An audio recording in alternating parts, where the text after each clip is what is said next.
हाँ प्यारे बच्चों, अब मैं आप लोगों को प्रतिरोध की ताप पर निर्भरता के बारे में बताऊंगा। सबसे पहले इसमें जो बात रहेगी वह किस पर रहेगी? धातुओं की प्रतिरोधकता। प्रतिरोधकता किसकी? धातुओं की प्रतिरोधकता। इसके पहले मैं आप लोगों को ओम के नियम का सत्यापन करके बताया था। किसके नियम का? ओम के नियम का सत्यापन करके बताया था। और उसमें जब हम पाए थे R = एक नियतांक पाए थे। क्या पाए थे? Lm/n² tau A। L लंबाई, m mass, n number of electron, E उसका आवेश था, A क्षेत्रफल है। तो इसमें ये जो n है वो प्रति अंकाक आयतनों में मुक्त इलेक्ट्रॉनों की संख्या हम कह सकते हैं इसको। और m क्या है? Mass of electron. और E क्या है? आवेश है। तो L m n एक नियत है। L m n एक नियत है। उसमें से A भी नियतांक है, n भी नियतांक है। तो हमको मिलेगा क्या? R डायरेक्टली प्रोपोर्शनल 1/टाउ। टाउ क्या है? श्रांतिकाल है। श्रांतिकाल किसे कहते हैं? ये मैं बताया था आप लोगों को कि किसी इलेक्ट्रॉन का तार के धन आयनों से हुई दो क्रमागत या उत्तरोत्तर टक्करों के बीच का औसत समय है। अगर हम उसके दो क्रमागत टक्करों के जो माध्य मुक्त है उसकी औसत दूरी यदि हम क्या सपोज कर ले? लैम्डा सपोज कर ले, तो उसका वर्ग माध्य मूल यानी कि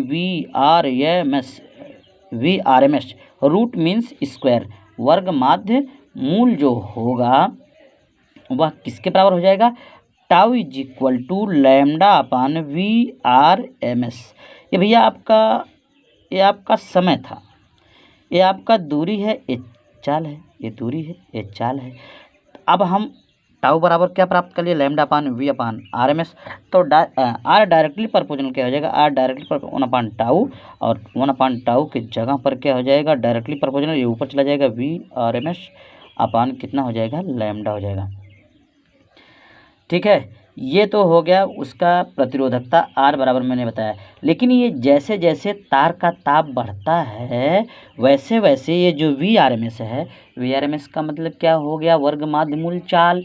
VRMS जो है वो बढ़ती है, ताप बढ़ाने पर बढ़ती है और ताप घटाने पर घटती है। अर्थात हम इसको क्या कह सकते हैं? VRMS डायरेक्टली प्रोपोर्शनल रूट में T। तो हम ये कह सकते हैं क्योंकि ताप के बढ़ाने पर धातु के धन आयनों का कंपन आयाम बढ़ जाता है तथा वे मुक्त इलेक्ट्रॉनों के मार्ग को अधिक अवरुद्ध कर देते हैं। अच्छा ठीक है, अब ताप के बढ़ने पर तार के प्रतिरोध R का मान बढ़ जाता है। ताप के बढ़ने से तार का जो प्रतिरोध R है उसका मान बढ़ जाता है। अर्थात तार के विशिष्ट प्रतिरोध अथवा पदार्थ की प्रतिरोधकता जो रो है, रो = R/A/L जो है वो बढ़ जाती है। दूसरे शब्दों में हम कह सकते हैं कि चालकता कम हो जाएगी, क्योंकि इसका व्युत्क्रम होता है, इसलिए उसकी चालकता क्या हो जाएगी? कम हो जाएगी। अब एक समीकरण यहाँ प्राप्त होता है। सपोज कर लेते हैं 0 डिग्री सेंटीग्रेड पर तार का जो प्रतिरोधकता है या प्रतिरोध है वह R0 0 है। ये हमने बताया 0 डिग्री सेंटीग्रेड पर। और T डिग्री सेंटीग्रेड पर अगर हम इसका जिक्र करते हैं और T डिग्री सेंटीग्रेड पर जब इसका जिक्र करते हैं तो वो कितना जाता है? RT हो जाता है।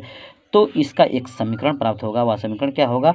R0T = R0 0 1 + αT। अल्फ़ा क्या है? अल्फ़ा एक नियतांक है जिसे हम क्या कहते हैं? प्रतिरोध ताप गुणांक कहते हैं। जिसको हम क्या कहते हैं? प्रतिरोध ताप गुणांक कहते हैं।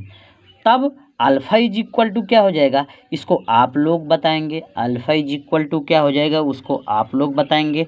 और उसके आगे आप लोग क्या बताएंगे? यदि R0 0 = 1 ओम कर दिया जाएगा और T = 1 डिग्री सेंटीग्रेड कर दिया जाएगा, तब अल्फ़ा = क्या मिल जाएगा उसको आपको लिखना है। और जो मान प्राप्त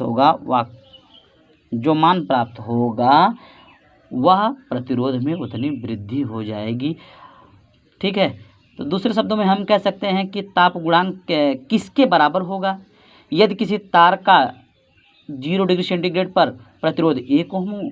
अच्छा, 1 डिग्री सेंटीग्रेड उस ताप को यदि 1 डिग्री सेंटीग्रेड बढ़ाने के लिए उसके प्रतिरोध में होने वाली वृद्धि उस तार के पदार्थ के किसके बराबर हो जाएगी? यहाँ देख सकते हैं, जब हमने बताया कि यह अल्फ़ा इज इक्वल टू, तब क्या प्राप्त कर लेंगे आप लोग? और nought T minus R nought zero, और nought T minus R nought zero, यही उसका प्रतिरोध ताप गुणांक के क्या हो जाएंगे? बराबर हो जाएंगे।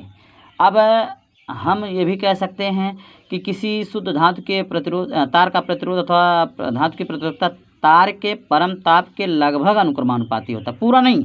हम कह सकते हैं क्या? आर डायरेक्टली प्रोपोर्शनल क्या होता है? टी होता है। इसमें मिश्र धातुओं की प्रतिरोधकता, अर्धचालकों की प्रतिरोधकता, अतिचालकता या वैद्युत अवघट्टियों की प्रतिरोधकता, इस प्रकार से हम सभी की प्रतिरोधकता को ज्ञात कर सकते हैं, बट हमको उसको ज्ञात नहीं करना है। अब हमको जो ज्ञात करना है वो आपका नई हेडिंग रहेगी, वैद्युत ऊर्जा तथा शक्ति।